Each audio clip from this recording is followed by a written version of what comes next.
Millet Marvels, changing the way world eats by Tenali Double Horse. Welcome to iDream media. So జనరల్గా యూరిన్కి సంబంధించిన అనేక రకాల సమస్యలు ఇబ్బంది పెడుతూ ఉంటాయి. విమెన్లో ఎక్కువగా ఈ ప్రాబ్లం అనేది మనం చూస్తూ ఉంటాము.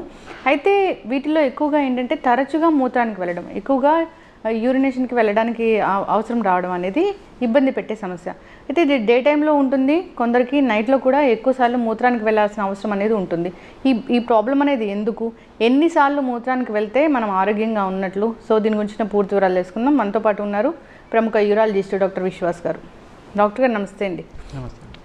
డాక్టర్ గారు, జనరల్గా ఒక హెల్దీ హ్యూమన్ యూరిన్కి వెళ్ళాలంటే ఎన్నిసార్లు వెళ్తే అది హెల్దీ అన్నట్లు?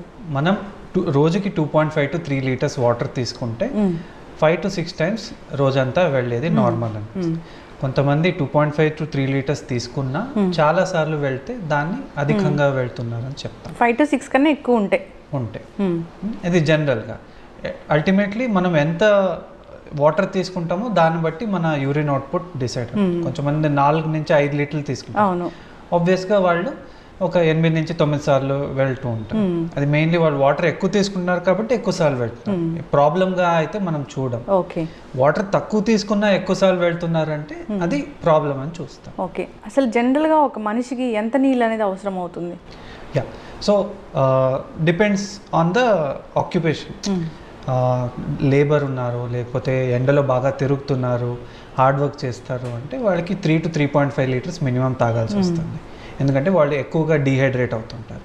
ఎవరైతే డస్ట్ జాబ్ చేస్తారో లేకపోతే ఇంట్లోనే పని చేస్తారో వాళ్ళకి 2.5 to 3 లీటర్స్ ఇస్ ఎనఫ్. దాహం వేసినప్పుడు తాగితే సరిపోదా? గుర్తుపెట్టుకొని ఇలా లీటర్స్ వాటర్ తాగాల్సిన అవసరం ఉంటుందా డాక్టర్ గారు? ఎస్. సో మనం కిడ్నీ ప్రాపర్గా ఫంక్షన్ అవ్వాలంటే అడిక్వేట్ హైడ్రేషన్ అనేది చాలా కంపల్సరీ. మనం తక్కువ నీళ్లు తాగి దాహం అయినప్పుడే తాగితే ఏమవుతుందంటే స్టోన్ ఫార్మేషన్ రిస్క్ పెరిగిపోతుంది అండ్ యూరిన్ ఇన్ఫెక్షన్ రిస్క్ కూడా పెరిగిపోతుంది. అందుకనే మనం గుర్తుపెట్టుకొని రోజుకి 2.5 to 3 లీటర్స్ కనీసం వాటర్ ఇంటేక్ అనేది ఫిక్స్ చేసుకోవాలి. ఓకే, అయితే డాక్టర్ గారు తరచుగా మూత్రానికి వెళ్ళడం అంటే 5 to 6 టైమ్స్ కన్నా ఎక్కువగా మూత్రానికి వెళ్ళాల్సి వస్తే, నీరు తక్కువగా తీసుకున్నా కానీ, సఫిషియెంట్ నీరు తీసుకున్నా కానీ ఎక్కువసార్లు మూత్రానికి వెళ్ళాల్సి రావడం అనేది ఒక అనారోగ్య సమస్యలాగా చెప్తామా? ఎస్. సో దీంట్లో 2 రకాలుగా ఉంటుంది, ఫంక్షనల్ లేకపోతే అనాటమికల్. సో కొంతమందికి యూరిన్ దారిలో ఏమైనా ఇబ్బంది ఉంది లేదా బ్లాడర్లో ఏమైనా ఇబ్బంది ఉంటే గిన తరచుగా మూత్రానికి వెళ్తారు. సో యూరిన్ బ్లాడర్ పూర్తిగా ఖాళీ అవ్వకపోతే బ్లాడర్కి ఏమనిపిస్తుంది, బ్లాడర్లో ఇంకా యూరిన్ ఉంది అనిపిస్తుంది. సో బ్రెయిన్కి సిగ్నల్ వెళ్ళి మళ్ళీ యూరిన్ వెళ్ళాలి అని పేషెంట్ యూరిన్కి వెళ్తూ ఉంటారు. ఇంకోటి దారి సన్నగా ఉండడం వల్ల, పూర్తిగా ఖాళీ అవ్వకపోవడం వల్ల కూడా చాలామంది యూరిన్ పెడతారు. అండ్ మూడవది ఏంటంటే ఓవర్ యాక్టివ్ బ్లాడర్. ఇది యూజువల్గా వింటర్ సీజన్లో కానీ కొంచెం రెయినీ సీజన్లో కానీ చాలామందికి ఉంటుంది. దాంట్లో ఏంటంటే బ్లాడర్ కొంచెం సెన్సిటివ్గా ఉంటుంది. సో తరచుగా కాంట్రాక్ట్ అవ్వడము, తరచుగా యూరిన్ పోయాలి అనే సిగ్నల్ రావడం వల్ల ఏ దారిలో ఏ ఇబ్బంది లేకున్నా కానీ పేషెంట్ తరచుగా యూరిన్కి వెళ్తుంటారు. దీనికి కొన్ని ఇవి ఉంటాయి, టాబ్లెట్స్ ఉంటాయి. దాని హెల్ప్తో బ్లాడర్ సెన్సిటైజేషన్ ఇది చేసుకొని ఇది ఈజీగా ట్రీట్ చేసుకోవచ్చు. అండ్ అదే స్కానింగ్ లేదా యూరోఫ్లోమెట్రీ అనే ఒక టెస్ట్తో మనం డిసైడ్ చేస్తాం పేషెంట్కి యూరిన్ దారిలో ఏమైనా ఇబ్బంది ఉందా లేకపోతే బ్లాడర్ పూర్తిగా ఖాళీ అవుతుందా లేదా అని చూసుకొని మనం ట్రీట్మెంట్ ఇస్తాం. ఓకే, ఇది నైట్లో కూడా చాలామంది ఇలాంటి ప్రాబ్లం ఫేస్ చేస్తూ ఉంటారు, అదెందుకు? సో బేసికలీ బీపీహెచ్ అనే ఒక సమస్య ఉంటుంది, బినైన్ ప్రోస్టాటిక్ హైపర్ప్లేషియా. ఇది మగవాళ్ళలో మాత్రమే అవుతుంది. 50 years దాటాక వాళ్ళకి నాక్ట్యూరియా అంటాం, అది ఫస్ట్ సిమ్టమ్. ప్రోస్టేట్ సమస్య ఉన్న వాళ్ళకి నాక్ట్యూరియా అనేది ఫస్ట్ సిమ్టమ్. అంటే night time more than once లేచి వెళ్ళాల్సి రావటం. సో అటువంటప్పుడు మనం ప్రోస్టేట్కి తగిన టెస్టులు చేసి దాన్ని ట్రీట్మెంట్ చేస్తే అది సెట్ అయిపోతుంది. మిగతాది యంగ్ పాపులేషన్లో, మేల్స్లో కానీ ఫీమేల్స్లో కానీ. మేల్స్లో అయితే చాలా రేర్గా చూస్తుంటాం. ఓవర్ యాక్టివ్ బ్లాడర్ ఉంటే అవుతుంది, లేదా యూరిన్ దారిలో ఏమైనా సమస్య ఉంటే వస్తుంది. యంగ్ ఉమెన్లో రికరెంట్ ఇన్ఫెక్షన్స్ అనేది చాలా కామన్. ఎంత కామన్ అంటే ఒక మహిళలో జీవితాంతంలో అట్లీస్ట్ వన్స్ యూరిన్ ఇన్ఫెక్షన్ రావడం 50% రిస్క్ ఉంటుంది. సో బయట ఒక 1000 మంది ఉన్నారనుకోండి, దాంట్లో 500 మందికి ఎప్పుడో ఒకసారి ఒక ఇన్ఫెక్షన్ వచ్చే ఉంటుంది. సో ఆ ఇన్ఫెక్షన్ రావడం వల్ల నాక్ట్యూరియా రావచ్చు, లేదా డే టైం ఫ్రీక్వెన్సీ రావచ్చు. ఇంకోటి వాళ్ళకు కూడా ఓవర్ యాక్టివ్ బ్లాడర్ అనే సమస్య రావచ్చు, దానివల్ల కూడా తరచుగా యూరిన్ వెళ్ళే ఇది ఉంటుంది. ఎట్లా తగ్గిస్తారు డాక్టర్ గారు? అది దానికి ట్రీట్మెంట్ అంటే ఎలా ఉంటుంది? సర్జరీలా లేకపోతే టాబ్లెట్స్తో సరిపోతుంది? సో యూజువల్గా ఇన్ఫెక్షన్స్ ట్రీట్మెంట్ టాబ్లెట్స్తోనే సరిపోతుంది. కొంతమంది రికరెంట్ యూటీఐస్ అని వింటుంటాం, అది ఆడవాళ్ళలో చాలా కామన్గా వింటుంటాం. ఎందుకంటే మహిళల్లో యూరిన్ దారి చాలా చిన్నగా ఉంటుంది, జస్ట్ 4 సెంటీమీటర్స్ ఉంటుంది. బ్లాడర్కి మన బయట ప్రపంచానికి జస్ట్ 4 సెంటీమీటర్. సో బ్యాక్టీరియా ఈజీగా బ్లాడర్లోకి ఎంటర్ అవుతుంది. అందుకే మహిళల్లో రికరెంట్ ఇన్ఫెక్షన్స్ కామన్గా చూస్తుంటాం. సో రికరెంట్ ఇన్ఫెక్షన్స్ ఉంది అనే డెఫినేషన్ ఏంటంటే 6 నెలల్లో 2 సార్లు రావడం, లేదా 1 సంవత్సరంలో 3 సార్లు కంటే ఎక్కువ రావడం, అప్పుడు మనం రికరెంట్ ఇన్ఫెక్షన్స్ అని ఇచ్చేసి ఏంటి సమస్య అని నెక్స్ట్ చూస్తుంటాం. జస్ట్ వన్స్ ఆర్ ట్వైస్ వచ్చింది అంటే జస్ట్ ఒక క్యాజువల్ ఇన్ఫెక్షన్గా భావించి ఒక యాంటీబయాటిక్ కోర్సు ఆపేస్తాం, ఎక్కువ టెస్ట్ చేయం. 6 నెలల్లో 2 సార్లు కంటే ఎక్కువ రావడం, లేదా 1 సంవత్సరంలో 3 సార్లు కంటే ఎక్కువ రావడం, అప్పుడు రికరెంట్ ఇన్ఫెక్షన్స్ వచ్చి స్కానింగ్ చేయడము, లేదా యూరిన్ దారిలో ఏమైనా ప్రాబ్లం ఉందా చూసుకోవడము, ఇవన్నీ చూసుకొని ఆ ట్రీట్మెంట్ని ఇచ్చేస్తాం. యూరిన్ దారిలో ప్రాబ్లం మెయిన్లీ ఓల్డ్ ఏజ్లో వస్తుంది. యంగ్ పాపులేషన్లో దారిలో చిన్నబడటం ఇవన్నీ యూజువల్గా చూడడం. సో ఓల్డ్ ఏజ్లో ఉంటే దారి చిన్నబడితే దానికి ఆపరేషన్ చేస్తాం. కాకపోతే ఇన్ఫెక్షన్స్ లేదా ఓవర్ యాక్టివ్ బ్లాడర్కి మెడిసిన్స్తో క్యూర్ అయిపోతుంది. అసలు ఇలాంటి ప్రాబ్లం రాకూడదు అంటే జాగ్రత్తలు ఏముంటాయి? సో మెయిన్ అంటే వాటర్. చాలామంది తక్కువ వాటర్ ఇంటేక్ తీసుకుంటారు. తక్కువ వాటర్ ఇంటేక్ తీసుకున్నప్పుడు బ్యాక్టీరియా అసెండ్ అయ్యి బ్లాడర్లో ఉండి యూరిన్ అక్కడే ఉండిపోవడం, తక్కువ యూరిన్ వెళ్ళడం వల్ల అక్కడే ఇన్ఫెక్షన్ ఇది క్వాంటిటీ పెరిగిపోతుంది. అదే మనం బాగా వాటర్ తీసుకున్నాం అనుకోండి, చిన్న బ్యాక్టీరియా ఎంటర్ అయినా మనం యూరిన్ పోసేస్తాం కాబట్టి ఫ్లష్ అయిపోతుంది. అది first point, inadequate drinking of water. Second వచ్చేసి కొంతమంది హ్యాబిచువల్గా యూరిన్కి అనేది డిలే చేస్తుంటాం. ఇప్పుడు యూరిన్ వచ్చింది వెంటనే టాయిలెట్ వెళ్ళకుండా ఇంకొక 1-2 అవర్స్ తర్వాత పోద్దాంలే అలా ఉంటుంది. అలా కొంతమంది హ్యాబిచువల్గా చేస్తారు. ఇంకొంతమంది తమ ప్రొఫెషన్కి అనుగుణంగా, అంటే డ్రైవర్స్ కానీ లేదా మార్కెటింగ్ ఫీల్డ్ వాళ్ళు కానీ, వాళ్ళ ప్రొఫెషన్ ఎక్కడ పడితే అక్కడ వాళ్ళు యూరిన్ వెళ్ళలేరు. సో వాళ్ళు హ్యాబిచువల్గా ఇప్పుడు మార్నింగ్ వెళ్ళామంటే నెక్స్ట్ ఆఫ్టర్నూన్ లేదా ఈవినింగ్ ఇలా డిలే చేసుకుంటాం. అలాంటి వాళ్ళకు కూడా ఈ బ్యాక్టీరియా అనేది ఒకసారి ఎంటర్ అయ్యి అలా డిలే అవ్వడం వల్ల గ్రో అయిపోతుంది. అది ఒకటి. ఇంకోటి ఆఫ్టర్ సెక్స్, మహిళల్లో సెక్స్ తర్వాత యూజువల్గా యూరిన్ పోయాలని అడ్వైస్ చేస్తాం. కొంతమంది పోయకుండా ఉంటే అది హస్బెండ్ నుంచి ఏమైనా ఇన్ఫెక్షన్ వస్తే అది ఉండిపోతుందండి. ఇది. అండ్ 4వది ఏంటంటే మోషన్ అయ్యాక కొంతమంది క్లీనింగ్ హ్యాబిట్ డిఫరెంట్గా ఉంటుంది.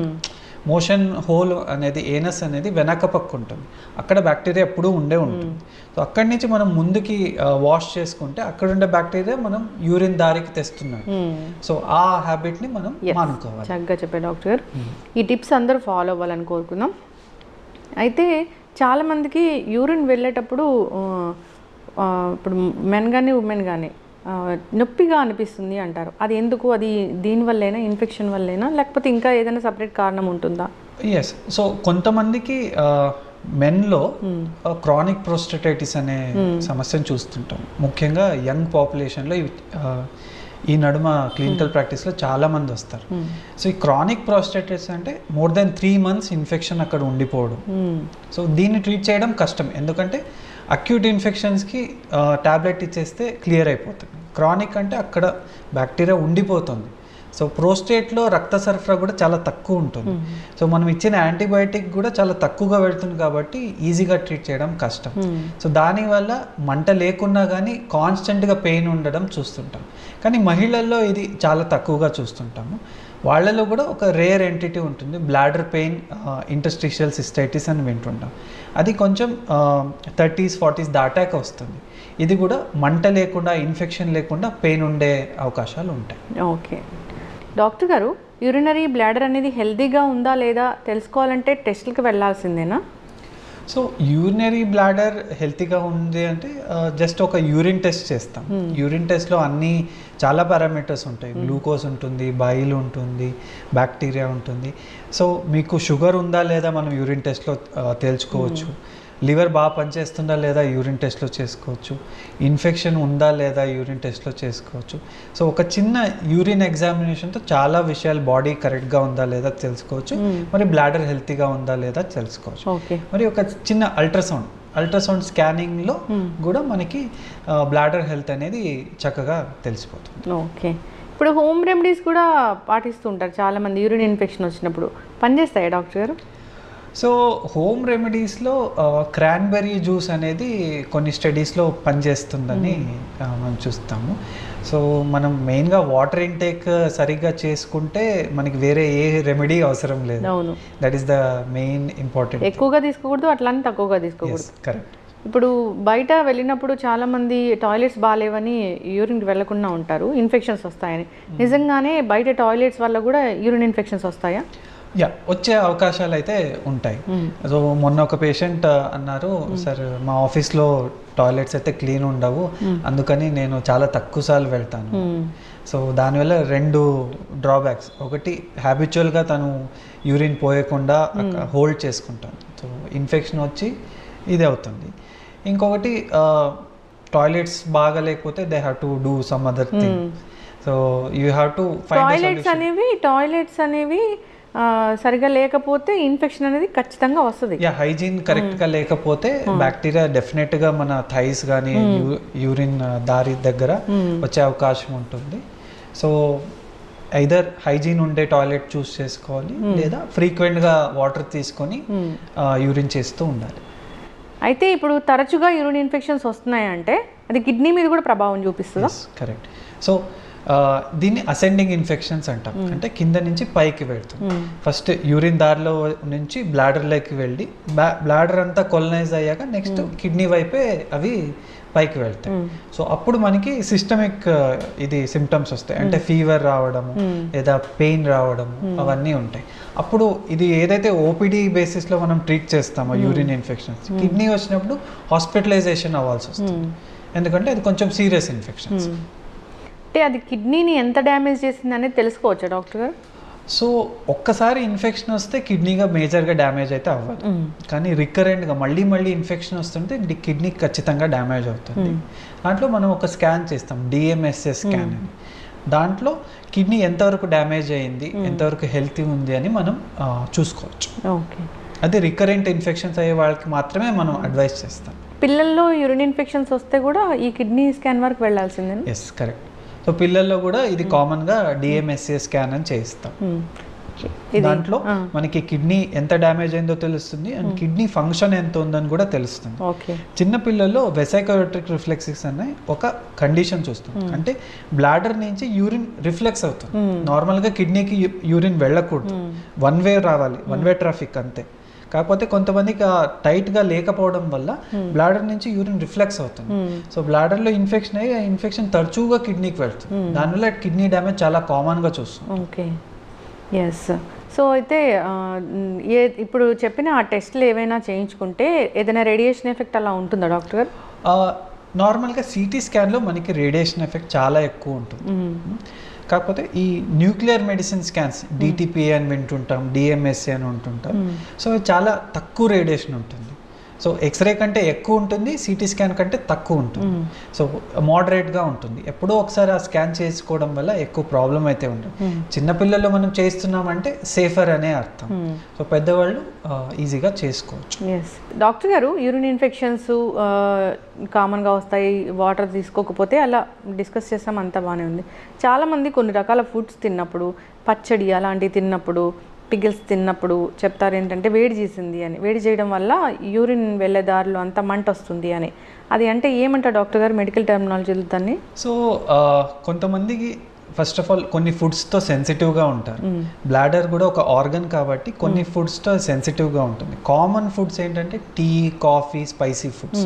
సో ఇలాంటి ఫుడ్స్ తీసుకున్నప్పుడు బ్లాడర్ సెన్సిటివిటీ ఎక్కువ అయ్యి కొంచెం తరచుగా వెళ్ళడము లేదా వేడిగా యూరిన్ వెళ్ళడము ఇలా అవుతుంది. అండ్ దానికి తోడు పేషెంట్ తక్కువ నీళ్ళు తాగుతున్నారంటే యూరిన్ ఎల్లోగా వెళ్ళడము, వేడిగా వెళ్ళడము చూస్తుంటాం. సో మనం ఏదైతే ఫుడ్స్ని ఐడెంటిఫై చేసుకుంటే లేదా వాటర్ బాగా తాగితే మనం ఈ వేడి చేసే ప్రాబ్లమ్ని మనం అరికట్టవచ్చు. ఓకే, చక్కటి ఇన్ఫర్మేషన్ డాక్టర్ గారు. ఇంకొకటి ఏంటంటే యూరిన్ వెళ్ళినప్పుడు చాలా బబుల్స్ వస్తుంటాయి, బుడగలు లాగా వస్తుంటాయి, నురుగు వస్తూ ఉంటుంది అంటారు. అది ఏమైనా సీరియస్ ప్రాబ్లమా? సో కొన్నిసార్లు నురగ రావడం అంటే మనం ఎప్పుడో ఒకసారి నురగ రావడం లేదా యూరిన్ ఫోర్స్గా పాస్ చేసినప్పుడు నురగ రావడం అది నార్మలే చూస్తాం.